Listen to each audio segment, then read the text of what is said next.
Hey, what's up? It's Madeline Paquette. I am a certified sommelier and co-founder of WineFolly.com, and I also wrote this awesome book, Wine Folly, Magnum Edition, The Master Guide. Today, so I've been looking forward to doing this video for forever. This is a showdown, I guess, of some of the world's top wine glasses, and I'm testing them all with the exact same type of wine, and I'm trying to find what is the best. And it turns out, what's interesting, the thing that I've learned from studying glasses for so long is there's basically a glass for everyone. We're all a little bit different, and that's probably why there's so many different shapes and sizes on the market.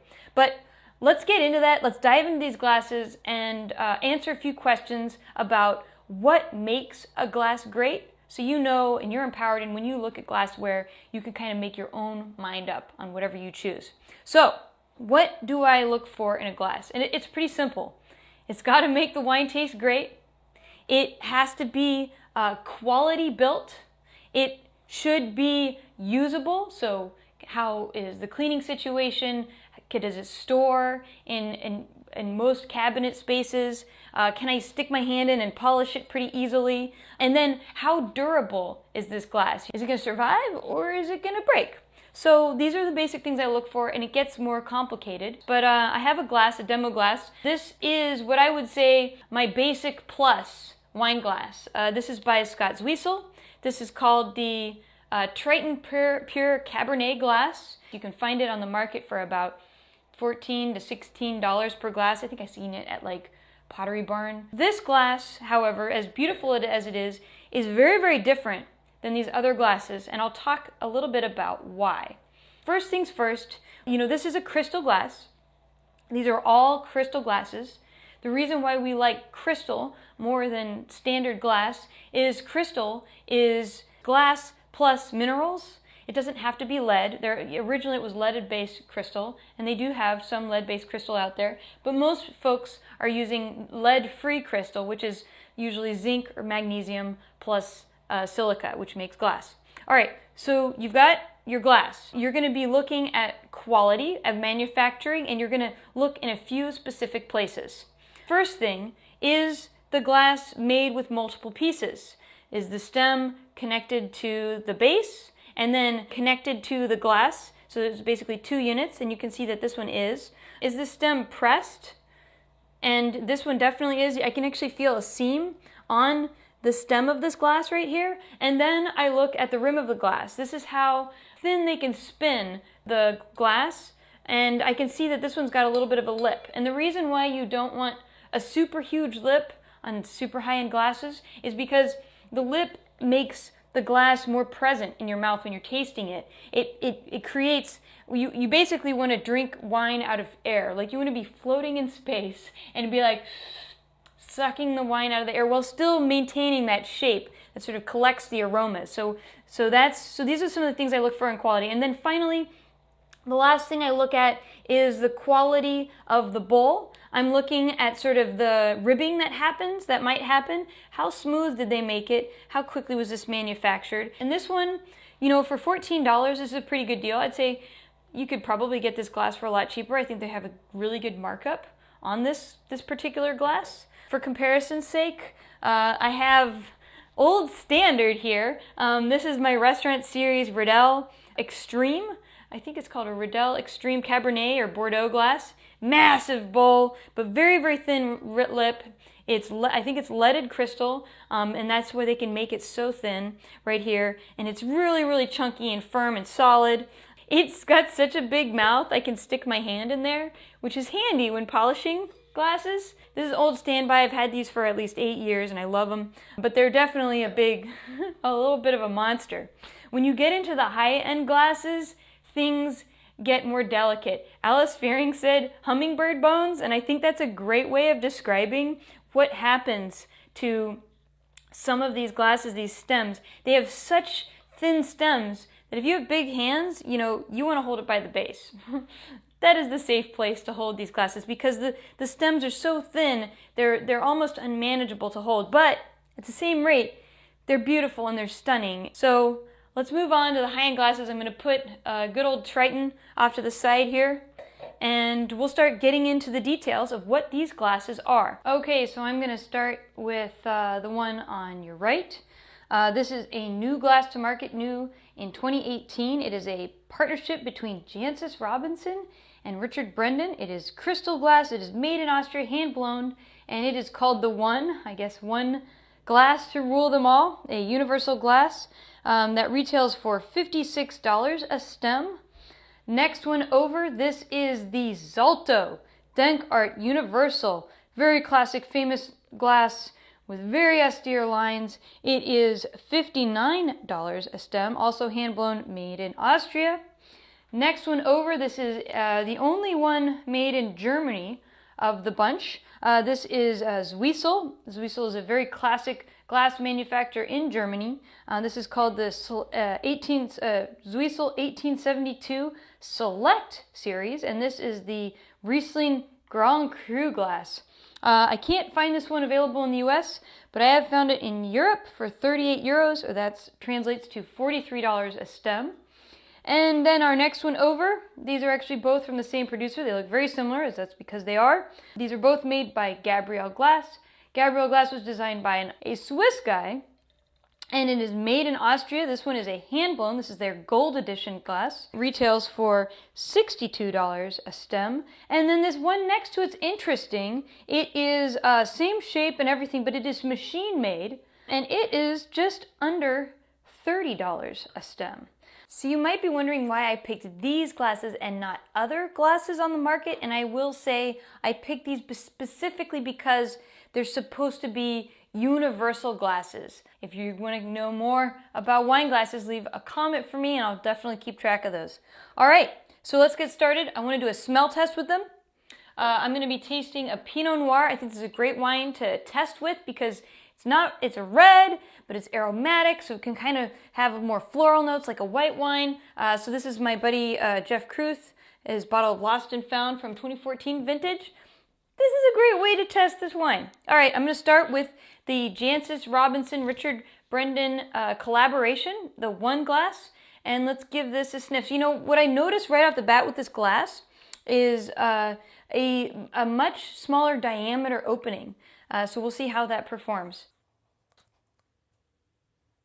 Okay, so this is interesting. So I'm thinking Pinot Noir, I'm thinking red fruit flavors, floral notes, that sort of thing. This glass is interesting because at first sniff, I don't get a lot of red fruits. I just get a lot of almost alcohol aseptic notes. And if I move my nose back from the glass a bit, I actually start to smell the individual aromas. And then when I put my nose in the glass, it starts to get a little richer and more intense and more like minerally and lean. So that's interesting. Could be because of the wine. I don't know. We'll find out. Let's give the Zalto a sniff. Same glass, same pour. I did 3 ounces in every glass. This one, right off the bat, a lot bigger opening. A lot bigger diameter opening. And the funny thing about Zalto, I've seen sales guys do this, is they'll take it and they'll squeeze it. And it's pliable. And this is sort of part of their sales tactic. It's like, hey, you know, it's actually pretty resilient glass. And it's true, you know, they use these in restaurants and stuff like that, so it does hold up to a little bit of punishment for as thin and, you know, hummingbird legs as it has. Okay. Very, very different. Way more rich fruit flavors come out of the glass first, so think raspberry, strawberry sauce. Much more robust flavors in the fruit spectrum, more richer, sweeter, almost more cooked in the same wine. You know what else I get too? I also smell this funny, like almost like dried leaves and allspice together. Not a bad wine. It smells good. You know what it also has? It does have that same aseptic note that I was getting in the last wine, obviously, because it's the same wine, but it's much more on the finish of the nose. Okay, so that's the Zalto. Let's do this Riesling Grand Cru glass by Zwiesel 1872. So this one has a small opening also, but it's still, my nose is a lot farther, just like the Zalto, it's a lot farther from the liquid. So it smells more fruity. I get more, maybe sweet raspberry sauce. And then that aseptic note really flies into my nose right after that saucy note. All right, The last two we can do together because they're essentially the same shape, so they should smell the same. I'll test that out. One's more expensive, this guy, and this is the cheapy $30 glass. Cheapy for fancy. It's still $30 a glass. Okay. Wow. Also very different. This one has a larger diameter opening, reminds me a lot of the Zalto in the opening, but my distance isn't as far. I'm a little bit closer to it. It has this interesting sort of curvy shape to it. So what's crazy about this is the flavors come in a little bit sequentially to my nose, which makes it kind of easy to pick out flavors.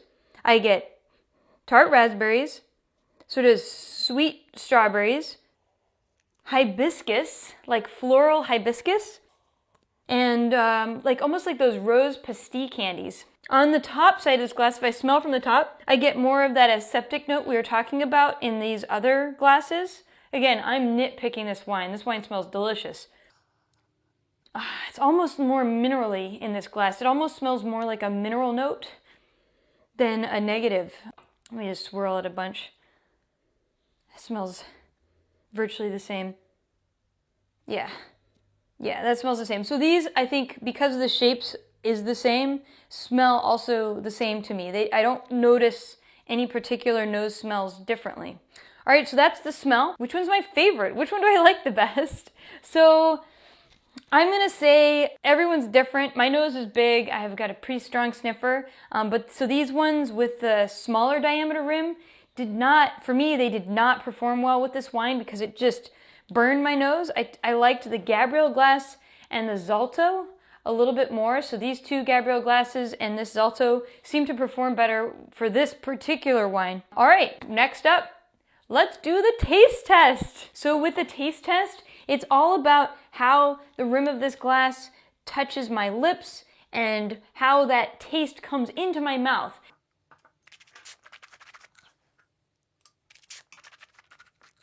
This is really, really focused palate.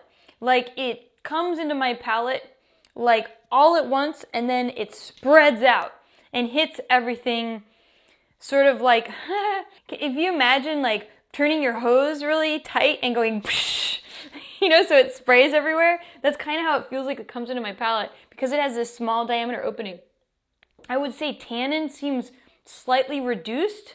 I don't know if it has to do with the glass shape or this wine. We'll find out with the next ones. But I feel the acidity in this wine. That is what is notable. Like, bam, acidity. I taste acidity. I taste the tart fruit flavors. All right, Zalto, number 2, larger diameter. So that should really affect our experience. Okay, on this glass, very different. The glass hits the sides of my lips, like it's wide enough that it comes in here and wine is actually coming in from the sides of my mouth. And that experience hits the tannins sort of on the sides of my tongue. So I taste more of the tannin profile early on, and the wine itself hits more evenly on my palate. It seems to work well with this glass overall. Again, we're talking with taste, it's all about texture. Texture-wise, I felt this was more even than the first glass. Less about acidity, a little bit more about tannin. This next glass is the Zwiesel 1872 Select, the Riesling Grand Cru glass. Also has a small diameter. I have my theory, but let's see what we get. It's different. It tastes different than the first one because instead of like a single point explosion like Jancis's glass, it comes more like a fan onto my palate. And that hits a bunch of different taste receptors all at once. So to me, it's more towards fruit, and it doesn't focus, I don't taste as much tannin immediately as I do with the Zalto, but it's not quite as pointillized as the Jancis glass. Finally, we have the Gabriel glass. This is the gold edition. I'm going to taste out of both of these glasses because they do have a different rim width, and I want to see how that affects the taste.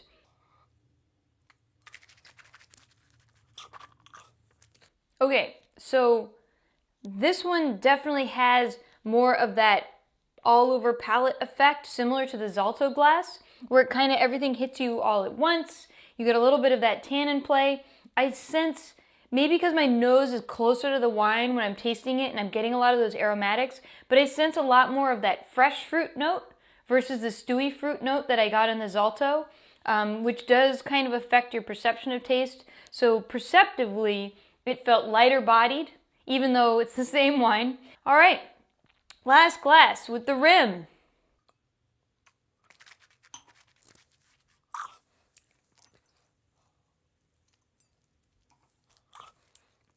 You know, for as much as I was bitching and moaning about rims, it's not that much different. It's a little different though. It's a very subtle difference between this rim thickness. I think if, I was using a glass with a really thick bead around the rim, I would be upset. But this is so subtle. This one kind of cups into my mouth. It kind of cuts in there. Not painfully so, but like I can feel it almost like you would setting like a tongue depressor down. It kind of comes in. Whereas this one is more rounded and it kind of like rolls in. And I can feel that when I'm tasting, I can feel it sort of rolling into position, if you will. But other than that, as far as the profile goes, it's the same shape, it's the same everything. The wine feels essentially the same on my palate, if not a little thicker because it's a thicker glass. I don't even know why I'm saying that, but that's what I'm tasting right now. All right, so taste. Which one did I like the best? If I had to choose my favorites, I'm gonna pick this one and this one. The Zalto Dank Art Universal Glass and the Gabrielle Glass Standard. Thank God I like this one so much. Wine Folly Edition glass, and here's why. If you're gonna spend top dollar for universal glass, you're gonna be really happy with the Zalto. It's gonna make red wines taste delicious like red wines should. On the other hand, if you're looking for a glass that seems to overperform for the price, I'm shocked at how well this machine crafted glass did against the other guys. I mean, comparatively, there are some issues. You can see some slight ribbing in the manufacturing process, which is a downside. When you're drinking fine wine, you want to see a perfect crystal clear glass, which these other ones have. But when I'm really thinking about what I like when I'm enjoying wine, it's less about how it looks and more about how it tastes and feels on my palate, which is why I think this wine glass does so well. What surprised me was that Zalto really does seem to live up to its name. I'm always hunting for that perfect glass, and I had my doubts about Zalto because it's so popular. Why does everybody like what's so popular? But I have to say, they knocked it out of the park with this glass. The other glasses I have my hopes for. This is an excellent glass, but for double the price, I would almost just get the cheaper one unless I'm really, really caring about the crystal clarity. With Jancis's glass, I wanted to love this glass, and I bet I would love this glass on Riesling. I just have a feeling this is going to overperform with sparkling wines, with Riesling, with sherry, with bizarre wines. I think she did a lot to try to make a glass that's going to do well with the weird stuff because she has really unique tastes. So I'm open-minded here, but these two are my favorites, and I'm very lucky that shameless plug here, we actually sell this glass on our website. They're $29.99 on our site, which is really awesome. It's because I bought them before I did this test, so I'm very thankful right about now. Anyway, if you like what we're doing at Wine Folly, definitely subscribe. And until next time, peace out.